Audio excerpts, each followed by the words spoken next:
AWSന്റെ command line ഇൻ്റർഫേസിനെ കുറിച്ചാണ് നമ്മൾ പഠിച്ചുകൊണ്ടിരിക്കുന്നത്. അപ്പോൾ ഈ ഒരു സീരീസിലെ മൂന്നാമത്തെ സെഷനാണ് നമ്മൾ ഇന്ന് നോക്കി മനസ്സിലാക്കാൻ പോകുന്നത്.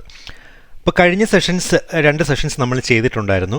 നമുക്ക് എങ്ങനെ ഇൻസ്റ്റാൾ ചെയ്യാം, അതുപോലെ നമ്മുടെ ഒരു AWS അക്കൗണ്ടായിട്ട് CLI എങ്ങനെ കോൺഫിഗർ ചെയ്യാം എന്നുള്ള കാര്യങ്ങളെല്ലാം നമ്മൾ ആ രണ്ട് സെഷൻസിൽ നോക്കി മനസ്സിലാക്കി. അപ്പോൾ നമ്മൾ ഇന്ന് നോക്കാൻ പോകുന്നത് ഇത് നമുക്ക് എങ്ങനെ ഒന്ന് യൂസ് ചെയ്ത് തുടങ്ങാമെന്നുള്ളതാണ്. ഈ ഒരു CLI നമുക്ക് കോൺഫിഗർ ചെയ്ത ശേഷം എങ്ങനെ യൂസ് ചെയ്ത് തുടങ്ങാമെന്നുള്ള ജസ്റ്റ് ഒരു ബ്രീഫ് ഐഡിയ ആണ് ഈ ഒരു സെഷനിൽ ഞാൻ നിങ്ങൾക്ക് തരാൻ ഉദ്ദേശിക്കുന്നത്. അപ്പോൾ കഴിഞ്ഞ രണ്ട് സെഷൻസും കണ്ടിട്ടില്ലാത്തവർ അതൊന്ന് കണ്ടു കഴിഞ്ഞാൽ മാത്രമേ നിങ്ങൾക്ക് ഈ ഒരു സെഷനിൽ പറയുന്ന കാര്യങ്ങൾ മനസ്സിലാക്കാൻ സാധിക്കുകയുള്ളൂ. അപ്പം നമുക്ക് സെഷനിലേക്ക് കടക്കാം. അപ്പം നമുക്ക് AWS ഒരു 3 വഴിയിലൂടെയാണ് നമുക്ക് മെയിനായിട്ട് യൂസ് ചെയ്യാൻ സാധിക്കുന്നത്. ഒന്ന്, നമുക്ക് AWSന്റെ ആ ഒരു ഗ്രാഫിക്കൽ യൂസർ ഇൻ്റർഫേസ് ഡാഷ്ബോർഡ്, അതാണ് നമ്മളിപ്പം ഒരു ബിഗിനർ കോഴ്സ് എല്ലാം ചെയ്യുമ്പോൾ നമ്മൾ എപ്പോഴും കാണിച്ച് ഓരോ കാര്യങ്ങൾ സർവീസസ് എല്ലാം പരിചയപ്പെടുത്തുകയും പഠിപ്പിക്കുകയും എല്ലാം ചെയ്യുന്നത് നമ്മൾ യൂഷ്വലി ആ ഒരു graphical user interface web based ആയിട്ടുള്ള ഈ കാണുന്ന ഒരു യൂസർ ഇൻ്റർഫേസ് കൺസോൾ വഴിയാണ് നമ്മളെല്ലാം കാര്യങ്ങളും നമ്മൾ പഠിക്കുന്നത് യൂഷ്വലി. അല്ലെങ്കിൽ നമ്മളിപ്പം ഈ പഠിച്ചുകൊണ്ടിരിക്കുന്ന സീരീസിൽ പറയുന്നത് പോലെ CLI കമാൻഡ് ലൈൻ ഇൻ്റർഫേസ് ഉപയോഗിച്ചിട്ട് നമുക്ക് AWS ആയിട്ട് കണക്ട് ചെയ്ത് സർവീസസ് എല്ലാം നമുക്ക് മാനേജ് ചെയ്യുകയും യൂസ് ചെയ്യുകയെല്ലാം ചെയ്യാം. മൂന്നാമതൊരു മെത്തേഡാണ്, നമുക്ക് ഓട്ടോമേഷൻ ടൂൾസ് ഉണ്ട്. അതായത് ഇപ്പോൾ ടെറാഫോം, ആൻസിബിൾ ഇങ്ങനെയൊക്കെ പറഞ്ഞ് ഓട്ടോമേഷൻ ടൂൾസ് ഉപയോഗിച്ച് നമുക്ക് AWS അക്കൗണ്ടിൽ കണക്ട് ചെയ്തിട്ട് നമുക്ക് ആവശ്യമുള്ള കാര്യങ്ങൾ ഇൻഫ്രാസ്ട്രക്ചർ എല്ലാം ഡിപ്ലോയ് ചെയ്യുകയും മാനേജ് ചെയ്യുകയും എല്ലാം ചെയ്യാം. അപ്പോൾ നമ്മൾ ഇന്ന് നമ്മുടെ ഈ ഒരു സീരീസിൽ നമ്മൾ മെയിനായിട്ട് കോൺസെൻട്രേറ്റ് ചെയ്യുന്നത് AWSന്റെ CLI ആണ്. CLI ഉപയോഗിച്ചിട്ട് എങ്ങനെ ചെയ്യാം എന്നുള്ളതാണ്. ഈ ഒരു 3 മെത്തേഡ്സ് ഉണ്ട് എന്നുള്ളൊരു കാര്യം നിങ്ങൾക്ക് പറഞ്ഞൊന്ന് മനസ്സിലാക്കി തരുന്നതിന് വേണ്ടിയിട്ടാണ് ഇപ്പോൾ ഇതൊന്ന് പറഞ്ഞത്. ഓക്കെ, അപ്പോൾ നമുക്ക് AWS ഇൻസ്റ്റാൾ ചെയ്ത് കഴിഞ്ഞാൽ, AWS CLI ഇൻസ്റ്റാൾ ചെയ്ത് കഴിഞ്ഞാൽ അത് കറക്റ്റായിട്ട് വർക്ക് ചെയ്യുന്നുണ്ടോ ഇല്ലേ എന്ന് അറിയുന്നതിന് വേണ്ടി, ആ ഒരു ഇൻസ്റ്റാളേഷൻ കറക്റ്റ് ആണോ അല്ലേ എന്ന് അറിയുന്നതിന് വേണ്ടിയിട്ടാണ് നമുക്ക് AWSന്റെ വെർഷൻ എന്ന് പറഞ്ഞൊരു കമാൻഡുണ്ട്. നമുക്ക് അതൊന്ന് ചെക്ക് ചെയ്ത് നോക്കാം. അപ്പോൾ അത് ചെക്ക് ചെയ്യുന്നതിന് വേണ്ടിയിട്ട് ഞാൻ മുമ്പ് പറഞ്ഞിട്ടുണ്ടായിരുന്നു, നമ്മുടെ എക്സാമ്പിൾസ് എല്ലാം ചെയ്യുന്നത് ഒരു ഉബുണ്ടുവിൻ്റെ VMware നിന്നുകൊണ്ടാണ് എക്സാമ്പിൾസ് എല്ലാം ചെയ്യുന്നത്. അപ്പോൾ ഒരു VMware നമുക്ക് എങ്ങനെ ഇൻസ്റ്റാൾ ചെയ്ത് പഠിക്കുന്നതിന് വേണ്ടി സെറ്റപ്പ് ചെയ്യാമെന്നുള്ള കാര്യങ്ങളൊക്കെ ഞാൻ എൻ്റെ ലിനക്സ് ട്യൂട്ടോറിയൽ സീരീസിൽ പറഞ്ഞിട്ടുണ്ട്. അപ്പോൾ അത് കണ്ടിട്ടില്ലാത്തവരൊന്ന് കണ്ടു നോക്കുക. ഓക്കെ, അപ്പോൾ നിങ്ങൾക്ക് ഡയറക്റ്റായിട്ട് ലാപ്ടോപ്പിൽ ഒരു ലിനക്സ് മെഷീൻ ഉണ്ടെങ്കിൽ അതിൽ നിന്ന് തന്നെ വർക്ക് ചെയ്ത് നോക്കാം. VMware ഇൻസ്റ്റാൾ ചെയ്യേണ്ട ആവശ്യമില്ല. എന്തായാലും നമ്മൾ അതിനെക്കുറിച്ച് കൂടുതലായിട്ട് ഇപ്പോൾ ഇവിടെ പറഞ്ഞ് സമയം കളയുന്നില്ല. ഓക്കെ, അപ്പോൾ നമുക്ക് ഈ ഒരു മെഷീനിലാണ് നമ്മളിപ്പം AWSന്റെ കമാൻഡ് ലൈൻ ടൂൾ ഇൻസ്റ്റാൾ ചെയ്തിട്ടുള്ളത്. അപ്പോൾ നമുക്കത് വർക്ക് ചെയ്യുന്നുണ്ടോ ഇല്ലെന്ന് അറിയുന്നതിന് വേണ്ടിയിട്ട് ഇപ്പോൾ AWS എന്ന് കൊടുത്തിട്ട് -2 ഇട്ടിട്ട് വെർഷൻ എന്ന് പറഞ്ഞിട്ടൊരു കമാൻഡ് നമുക്ക് എൻ്റർ ചെയ്ത് കഴിഞ്ഞാൽ ഇൻസ്റ്റാൾ ചെയ്തിട്ടുണ്ടെങ്കിൽ അതിൻ്റെ ഒരു വെർഷൻ ഇൻഫർമേഷൻ ഇവിടെ ഡിസ്പ്ലേ ചെയ്ത് കാണിക്കും. കണ്ടില്ലേ, AWS ഇപ്പം വെർഷൻ 2 ആണ് ഇൻസ്റ്റാൾ ചെയ്തിരിക്കുന്നത്, ലേറ്റസ്റ്റ് വെർഷനാണ്. അപ്പോൾ അതിവിടെ ഇൻസ്റ്റാൾ ചെയ്ത് കാണിക്കും. അപ്പോൾ നമുക്ക് വെരിഫൈ ചെയ്യാം ഇൻസ്റ്റാളേഷൻ കറക്റ്റായിട്ടുണ്ടോ ഇല്ലേ എന്നുള്ള കാര്യങ്ങളൊക്കെ നമുക്ക് വെരിഫൈ ചെയ്യാൻ പറ്റും. രണ്ടാമത്തെ, നമുക്ക് ഇതിൻ്റെ ഒരു ഡോക്യുമെൻറ്റേഷൻ, AWSന്റെ കമാൻഡ് ലൈൻ ഡോക്യുമെൻറ്റേഷൻ, ജനറലി ഉള്ള ഡോക്യുമെൻറ്റേഷൻ അറിയുന്നതിന് വേണ്ടിയിട്ടുള്ള ഒരു കമാൻഡാണ് ഡോക്യുമെൻറ്റേഷൻ കിട്ടുന്നതിന് വേണ്ടിയിട്ടുള്ള ഒരു കമാൻഡാണ് AWS ഹെൽപ്പ് എന്ന് പറഞ്ഞിട്ടുള്ളത്. അപ്പോൾ നമുക്ക് അതൊന്ന് കൊടുത്തു നോക്കാം. AWS എന്ന് ടൈപ്പ് ചെയ്തിട്ട്, അതവിടെ ഹൈഫൺ വേണ്ട, വെറുതെ നമുക്ക് AWS ഹെൽപ്പ് എന്ന് പറഞ്ഞ് ടൈപ്പ് ചെയ്ത് കൊടുത്തു കഴിഞ്ഞാൽ ഒരു ജനറൽ ഡോക്യുമെൻറ്റേഷൻ കിട്ടും. ജനറലായിട്ട് നമുക്ക് AWSലുള്ള കമാൻഡ്സ് ഒക്കെ എങ്ങനെയാണ് കൊടുക്കുന്നതെന്നും അങ്ങനത്തെ കാര്യങ്ങളെല്ലാം നമുക്ക് ഒരു ജനറൽ ഐഡിയ ഈ ഒരു ഡോക്യുമെൻറ്റേഷൻ, ഒരുപാട് ലെങ്തിയാണ് ഡോക്യുമെൻറ്റേഷൻ. നമുക്ക് അതിനകത്ത് കയറി കഴിഞ്ഞാൽ AWS CLI വഴി സപ്പോർട്ട് ചെയ്യുന്ന സർവീസസ് ഏതൊക്കെയാണ്, എങ്ങനെയൊക്കെ നമുക്കത് മാനേജ് ചെയ്യാൻ സാധിക്കും എന്നുള്ള ഒരു ജനറൽ ഐഡിയ നമുക്ക് ഈ ഒരു AWS ഹെൽപ്പ് എന്ന് പറഞ്ഞ് കൊടുത്തു കഴിഞ്ഞാൽ കിട്ടും. അപ്പോൾ ഏതെങ്കിലും ഒരു ഹെൽപ്പ് ഫയൽ കയറി കഴിഞ്ഞിട്ട് തിരിച്ച് എക്സിറ്റ് ചെയ്യണമെന്നുണ്ടെങ്കിൽ small letter Q, capital lock ഒന്നും ഓൺ ചെയ്യേണ്ട, വെറുതെ കീബോർഡിൽ Q എന്ന് പറഞ്ഞ് ടൈപ്പ് ചെയ്ത് കഴിഞ്ഞാൽ എക്സിറ്റ് ആയിക്കോളും. ഓക്കെ, ഇപ്പം നെക്സ്റ്റ് നമുക്കിപ്പം AWSന്റെ ഒരു CLI നമ്മൾ ഇൻസ്റ്റാൾ ചെയ്ത് കഴിഞ്ഞു. അപ്പോൾ അത് കഴിഞ്ഞിട്ട് നമുക്ക് ആക്ച്വലി നമുക്ക് AWS കോൺഫിഗർ ചെയ്യാമെന്നുള്ളതാണ്. നമ്മളത് ആക്ച്വലി ഇൻസ്റ്റാൾ ചെയ്യുന്ന സമയത്ത് തന്നെ ലാസ്റ്റ് സെഷനിൽ നമ്മളത് പറഞ്ഞു തന്നിട്ടുണ്ടായിരുന്നു. അപ്പോൾ എങ്ങനെ AWS കോൺഫിഗർ ഉപയോഗിച്ചിട്ട്, കമാൻഡ് ഉപയോഗിച്ചിട്ട് നമ്മുടെ ഒരു AWS അക്കൗണ്ടിന് എഗൻസ്റ്റ് ആയിട്ട് നമ്മുടെ CLI കോൺഫിഗർ ചെയ്താൽ മാത്രമേ നമുക്ക് AWSന്റെ ആ ഒരു അക്കൗണ്ടും നമ്മുടെ AWS CLI ആയിട്ട് കണക്ട് ചെയ്യാൻ സാധിക്കുകയുള്ളൂ. അപ്പോൾ അങ്ങനെ കണക്ട് ചെയ്താൽ മാത്രമേ പിന്നീട് AWSന്റെ ഉള്ള സർവീസസ് നമുക്ക് ഈ ഒരു CLI ഉപയോഗിച്ചിട്ട് മാനേജ് ചെയ്യാനും നമുക്ക് അതുവഴി ഓരോ സർവീസസ് നമുക്ക് ഡിപ്ലോയ് ചെയ്യാനും അങ്ങനത്തെ കാര്യങ്ങളെല്ലാം ചെയ്യുന്നതിന് സാധിക്കുകയുള്ളൂ. അപ്പോൾ ആ ഒരു കണക്ഷൻ ആദ്യം എസ്റ്റാബ്ലിഷ് ചെയ്യുന്നതിന് വേണ്ടിയിട്ടാണ് AWS കോൺഫിഗർ എന്ന് പറഞ്ഞൊരു കമാൻഡ് യൂസ് ചെയ്യുന്നത്. അപ്പോൾ നമ്മൾ AWS CLI ഇൻസ്റ്റാൾ ചെയ്ത് കഴിഞ്ഞിട്ട് ഈ ഒരു സ്റ്റെപ്പ് നിങ്ങൾ മറന്നു പോകാതിരിക്കുക. AWS കോൺഫിഗർ എന്ന് പറഞ്ഞൊരു സ്റ്റെപ്പ് നിങ്ങൾ മറന്നു പോകാതിരിക്കുക. അപ്പോൾ ഈ ഒരു അക്കൗണ്ട് ഇപ്പോൾ ഞാൻ നിങ്ങൾക്ക് എക്സാമ്പിൾ കാണിക്കുന്നത്, ഓൾറെഡി എനിക്കൊരു എക്സാമ്പിൾ അക്കൗണ്ട് വെച്ചിട്ടാണ് ഞാൻ കാണിക്കുന്നത്. AWSൽ ഒരു ഫ്രീ ടയർ അക്കൗണ്ട് ക്രിയേറ്റ് ചെയ്തിട്ടുണ്ട്. ഉണ്ട്. അപ്പോൾ അതുമായിട്ടാണ് AWS കോൺഫിഗർ ഉപയോഗിച്ചിട്ട് നമ്മൾ കണക്ട് ചെയ്തിരിക്കുന്നത്. അപ്പം ആ ഒരു ഇനി CLIയിൽ ചെയ്യുന്ന എല്ലാ കമാൻഡ്സും ഈ ഒരു അക്കൗണ്ടിന് അഗൻസ്റ്റാണ് വർക്ക് ചെയ്യുന്നത്. അപ്പം ഈ ഒരു അക്കൗണ്ടിലുള്ള സർവീസസാണ് നമ്മൾ ഈ ഒരു എക്സാമ്പിൾ ചെയ്യുമ്പോൾ ഞാൻ ചെയ്ത് കാണിക്കുന്നത്. ഈ ഒരു അക്കൗണ്ടുമായിട്ടാണ് കണക്റ്റ് ആയിരിക്കുന്നത് AWS CLI. അപ്പോൾ നിങ്ങൾ നിങ്ങളുടെ ഫ്രീ ടയർ അക്കൗണ്ടോ അല്ലാതെ ഏതെങ്കിലും ഒരു അക്കൗണ്ട് ഉണ്ടെങ്കിൽ ആ ഒരു അക്കൗണ്ടുമായിട്ട് AWS കോൺഫിഗർ കമാൻഡ് ഉപയോഗിച്ചിട്ട് കണക്ട് ചെയ്യുക. അപ്പോൾ അത് കോൺഫിഗർ ചെയ്യുന്നത് എങ്ങനെയാണെന്നുള്ളത് കഴിഞ്ഞ് നമ്മൾ ഇൻസ്റ്റാളേഷൻ സ്റ്റെപ്പിൽ തന്നെ പറഞ്ഞിട്ടുണ്ടായിരുന്നു. എന്തെങ്കിലും ഡൗട്ട്സ് എന്തെങ്കിലും ഉണ്ടെങ്കിൽ നിങ്ങൾ കമൻറ്റ് ചെയ്താൽ മതി, ഞാനത് ക്ലിയർ ചെയ്ത് തരാം. അപ്പോൾ ഇനി നമുക്ക് ഒരു റിയൽ എക്സാമ്പിൾ നമുക്ക് നോക്കാം.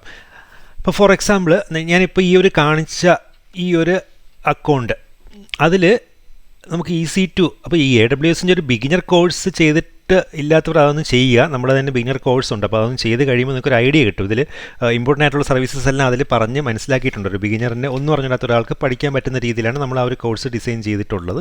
അപ്പോൾ അത് കണ്ടിട്ടില്ലാത്തവരൊന്ന് കണ്ടു കഴിഞ്ഞാൽ മാത്രമേ പിന്നീട് നമുക്ക് CLI ഈ ഒരു സീരീസ് പറയുമ്പോൾ ഓരോ സർവീസസ് എടുത്ത് പറയുമ്പോൾ നമുക്ക് ഒരു ഐഡിയ കിട്ടുകയുള്ളൂ. ഓക്കെ, അപ്പോൾ നമുക്കിപ്പോൾ ഇതിലൊരു EC2 നമുക്കൊന്ന് ഓപ്പൺ ചെയ്യാം. EC2 സർവീസസിൽ എന്തെങ്കിലും EC2 ഇൻസ്റ്റൻസ് റണ്ണിങ് ആണോ നമുക്ക് നോക്കാം. ഇപ്പോൾ നമുക്ക് വെബ് കൺസോൾ വഴി തന്നെയാണ് നോക്കുന്നത്, നമുക്ക് മനസ്സിലാവുന്നതിന് വേണ്ടിയിട്ട്. ഓക്കെ, അപ്പോൾ EC2 നോക്കുമ്പോൾ നമുക്ക് മനസ്സിലാക്കാൻ സാധിക്കുന്നുണ്ട് ഇവിടെ ഒരു ഇൻസ്റ്റൻസ് റണ്ണിങ് ആണ്. അതിനൊരു ഇൻസ്റ്റൻസ് ID ഉണ്ട്, റണ്ണിങ് സ്റ്റേറ്റ് കാണാൻ പറ്റും, റണ്ണിങ് ആണ്, ടൈപ്പ് ഏതാണെന്ന് കാണിക്കുന്നുണ്ട്, ഏത് അവൈലബിലിറ്റി സോണാണ്, അതിന് പബ്ലിക് IP ഒരെണ്ണം ഉണ്ട്, അങ്ങനത്തെ കാര്യങ്ങൾ ഇൻഫർമേഷൻ എല്ലാം നമുക്ക് ഇവിടെ ബേസിക് ആയിട്ടുള്ള ഇൻഫർമേഷൻ എല്ലാം നമുക്കത് ലിസ്റ്റ് ചെയ്ത് കാണിക്കും. സാധാരണ ആസ് യൂഷ്വൽ ഇവിടെ ലിസ്റ്റ് ചെയ്ത് കാണിക്കും.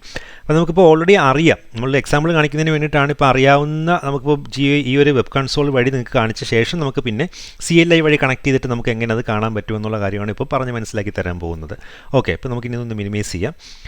അപ്പോൾ നമുക്ക് ഈ ഒരു CLI വഴി നമുക്ക് EC2 ഇൻസ്റ്റൻസിൻ്റെ ഏതൊക്കെ എത്ര EC2 ഇൻസ്റ്റൻസസ് ആണ് റൺ ചെയ്യുന്നത് എന്നുള്ള കാര്യങ്ങളൊക്കെ നമുക്ക് അറിയുന്നതിന് വേണ്ടിയിട്ടുള്ള ഒരു കമാൻഡാണ് AWS EC2 ഡിസ്ക്രൈബ് ഇൻസ്റ്റൻസസ് എന്ന് പറഞ്ഞ് കൊടുത്തു കഴിഞ്ഞാൽ നമുക്കത് അറിയാൻ പറ്റും. നമുക്കൊന്ന് ചെയ്ത് മനസ്സിലാക്കാം. ഇപ്പോൾ ഇവിടെ നമ്മുടെ ഉബുണ്ടു വർക്കിംഗ് ലാപ്ടോപ്പിൽ മെഷീനിലോട്ട് ലോഗിൻ ചെയ്തു വീണ്ടും നമുക്ക് AWS ആ ഒരു കമാൻഡ് നമുക്കിവിടെ കൊടുക്കാം.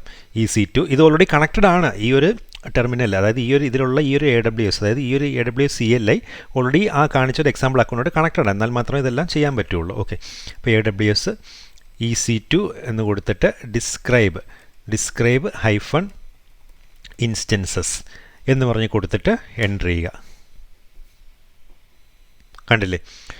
അപ്പോൾ നമുക്കൊന്ന് മാക്സിമൈസ് ചെയ്യാം.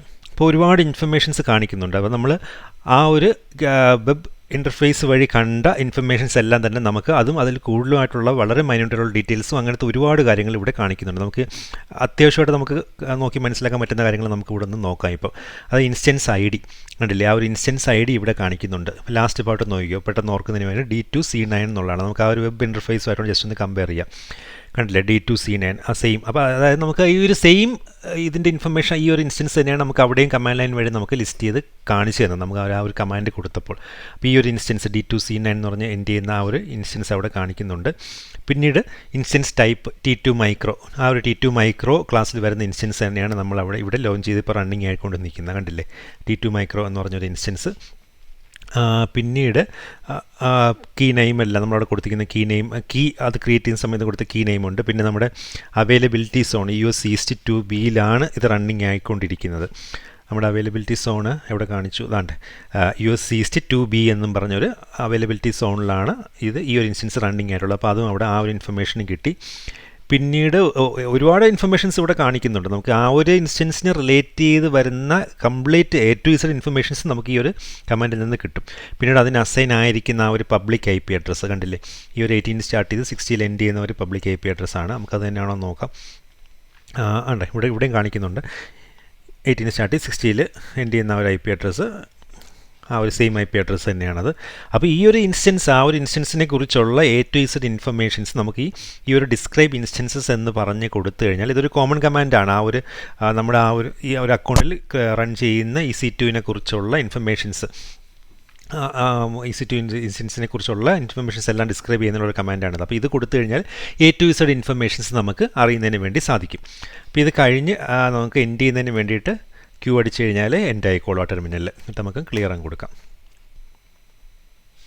അപ്പോൾ ഇതാണ് നമുക്ക് ആദ്യത്തെ ഒരു എക്സാമ്പിൾ കമാൻഡായിട്ട് നമ്മളിപ്പോൾ നോക്കി മനസ്സിലാക്കിയത്. അതായത് ഒരു കമാൻഡ് ലൈൻ, AWSൻ്റെ ഒരു കമാൻഡ് ലൈൻ CLIയിൽ നിന്നുകൊണ്ട് നമുക്ക് എങ്ങനെ കമാൻഡ് എക്സിക്യൂട്ട് ചെയ്യാം എന്നുള്ളതിനൊരു എക്സാമ്പിളിന് വേണ്ടിയിട്ടാണ് ഈ ഒരു കമാൻഡ് നമ്മൾ EC2നെ ഡിസ്ക്രൈബ് ചെയ്യുന്നതിനുള്ള ഒരു കമാൻഡ് നമ്മളിപ്പോൾ എക്സിക്യൂട്ട് ചെയ്ത് കാണിച്ചു തന്നത്. അപ്പോൾ നമുക്കിനി വരുന്ന സെഷൻസിൽ കൂടുതൽ എക്സാമ്പിൾസ് നോക്കി മനസ്സിലാക്കാം. EC2 എങ്ങനെ ലോഞ്ച് ചെയ്യും, അങ്ങനെയുള്ള EC2നെ കുറിച്ച് റിലേറ്റ് ചെയ്ത് വരുന്ന മറ്റ് കുറേ എക്സാമ്പിൾസ് കമാൻഡ്സ് എപ്പോഴും നമുക്ക് യൂസ് ആയിട്ട് വരുന്ന സിനാരിയോസ് നമുക്ക് എങ്ങനെ കമാൻഡ് ലൈൻ ഇൻ്റർഫേസ് വഴി ചെയ്യാം എന്നുള്ള കാര്യങ്ങൾ എല്ലാം നമുക്ക് നോക്കി മനസ്സിലാക്കാം. അതുപോലെ നമുക്ക് പിന്നെ S3യെ റിലേറ്റ് ചെയ്ത് വരുന്ന കമാൻഡ് ലൈൻ ഇൻ്റർഫേസ് വഴി കൊടുക്കാൻ പറ്റുന്ന കമാൻഡ്സ്, S3 ബക്കറ്റ് എങ്ങനെ ക്രിയേറ്റ് ചെയ്യാം, നമുക്ക് അതെങ്ങനെ ഡിലീറ്റ് ചെയ്യാം, അതുപോലെ അങ്ങനെ അതിന് റിലേറ്റ് ചെയ്ത് വരുന്ന കമാൻഡ്സ്, പിന്നെ സെക്യൂരിറ്റി ഗ്രൂപ്പ്സ് എങ്ങനെ ക്രിയേറ്റ് ചെയ്യുക, അങ്ങനെ കോമൺ ആയിട്ട് വരുന്ന സിനാരിയോസ് എല്ലാം നമുക്ക് ഈ ഒരു CLI ഉപയോഗിച്ച് എങ്ങനെ നമുക്ക് വർക്ക് ചെയ്യിപ്പിക്കാം എന്നുള്ളത് നമുക്ക് ഇനി വരുന്ന സെഷൻസിൽ നോക്കി മനസ്സിലാക്കാം. അപ്പോൾ ഇതുവരെ ചെയ്തിട്ടില്ലാത്തവരൊന്ന് എക്സാമ്പിൾ ഒന്ന് ചെയ്ത് നോക്കുക. കണക്ഷൻ AWS കോൺഫിഗർ കൊടുത്തിട്ട് നമ്മുടെ ഒരു അക്കൗണ്ടുമായിട്ട് കണക്ഷൻ ആദ്യം എസ്റ്റാബ്ലിഷ് ചെയ്യുന്ന സ്റ്റെപ്പ് നിങ്ങൾ മറന്നു പോകരുത്. അത് കഴിഞ്ഞിട്ട് നിങ്ങൾക്ക് ഈ ഒരു എക്സാമ്പിൾ കമാൻഡ്സ് കൊടുത്തു കഴിഞ്ഞാൽ നിങ്ങൾക്ക് ഈ EC2നെ കുറിച്ചുള്ള ആദ്യം ഒരു EC2 ഇൻസ്റ്റൻസ് നിങ്ങൾ അല്ലാതെ തന്നെ നിങ്ങൾ ലോഞ്ച് ചെയ്യുക. എന്നിട്ട് ഈ ഒരു കമാൻഡ് കൊടുത്തു കഴിഞ്ഞാൽ കറക്റ്റായിട്ടുള്ള ഇൻഫർമേഷൻ കണക്റ്റ് ആയിട്ടുണ്ടെങ്കിൽ നിങ്ങൾക്ക് ഇതുപോലെ ഡിസ്ക്രൈബ് ചെയ്ത് കാണാൻ സാധിക്കും. അപ്പോൾ നമുക്ക് നെക്സ്റ്റ് സെഷനിൽ കൂടുതൽ എക്സാമ്പിൾസ് നമുക്കിനി പരിചയപ്പെടാം.